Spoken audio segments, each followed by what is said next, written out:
Welcome to Photo Camp. I'm Shelley Waldman, and this is where I share business and photography tips so you can turn your passion into a paycheck. So today we're going to talk about pricing. And in the last video, I talked about image use and image licensing. And a lot of people had questions around, well, how do you price for that? So obviously there's a way to price for your business and your business goods, and then there's a way to price for your image licensing. And image licensing is really a separate line item in your overall quote or bid. There are three things to consider. Where is the image going to live?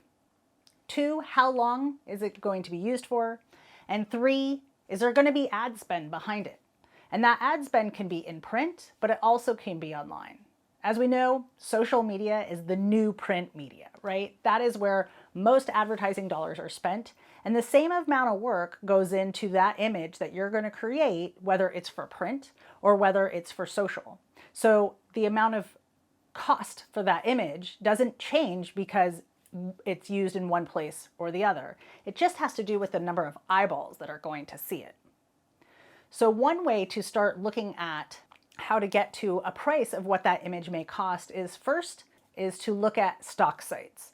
One of my favorite places to go is actually Stocksy, and I like to see how they price out their imagery. And the highest price tier is the largest image that you can get. And then if you add on a few things like distribution for so many prints, the price goes up. And remember, that's a stock image. So that image is not exclusive and it can be open to anybody unless somebody puts a market freeze on it.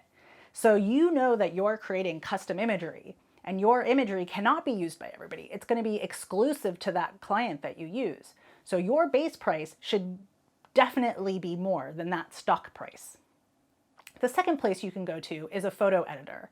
A photo editor is a great resource. Not only does he have examples of various bids that have been done and quotes that have been done that you can look through and you can get a sense of what people are spending and how much people are putting into their usage license for various scenarios, but you can also see various other things like people's advertising pieces and their print pieces that they put out there, as well as some really great stories. And the third place to go to is a Wonderful Machine. A Wonderful Machine also has bids and estimates that have been done in real life, and you can actually see what they've charged for various things, and you can get a sense for the scope of project that you're working on and see if there's a similar example there.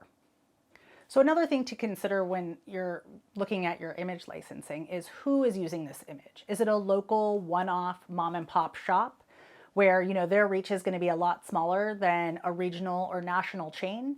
Is this only going to be used on their website? Is this only going to be, in a few small places? For instance, maybe you're going to shoot a winery and they're going to use that image in their newsletter and maybe send it out to their club members and put it on their personal company's Instagram feed, versus a company that's going to put some ad spend dollars behind it and push it out as a promoted pin on Pinterest or an ad on LinkedIn, or use some Google ad money to really push it out online. Maybe they'll even make an ad in, a food and wine magazine or another lifestyle magazine. So there's various ways to look at how to come up with your dollar amount. And a lot of that really depends on you, the business owner, right? Because every business is run slightly different.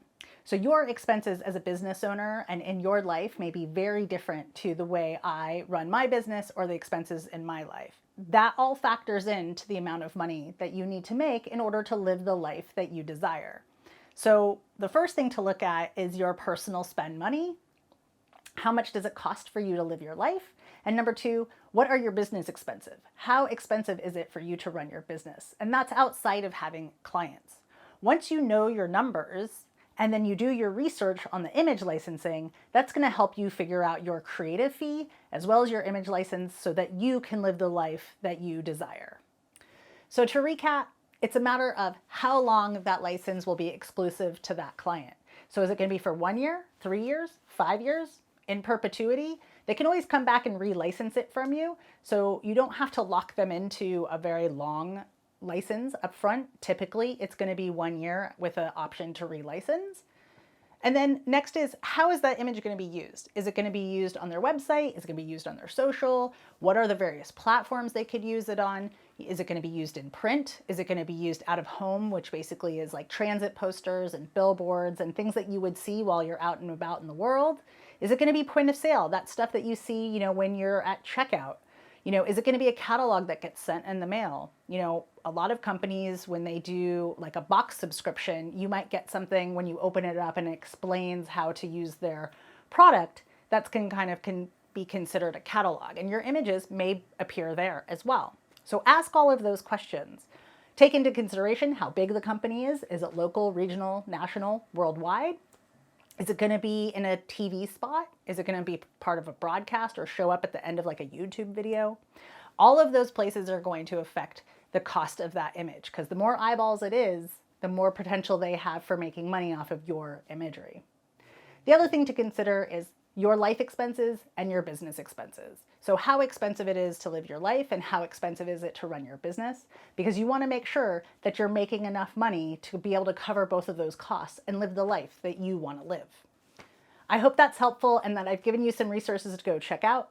If you've got questions, please leave them below. If you found value in this, I would love for you to hit the subscribe button. Thanks so much for tuning in, and I'll see you again real soon.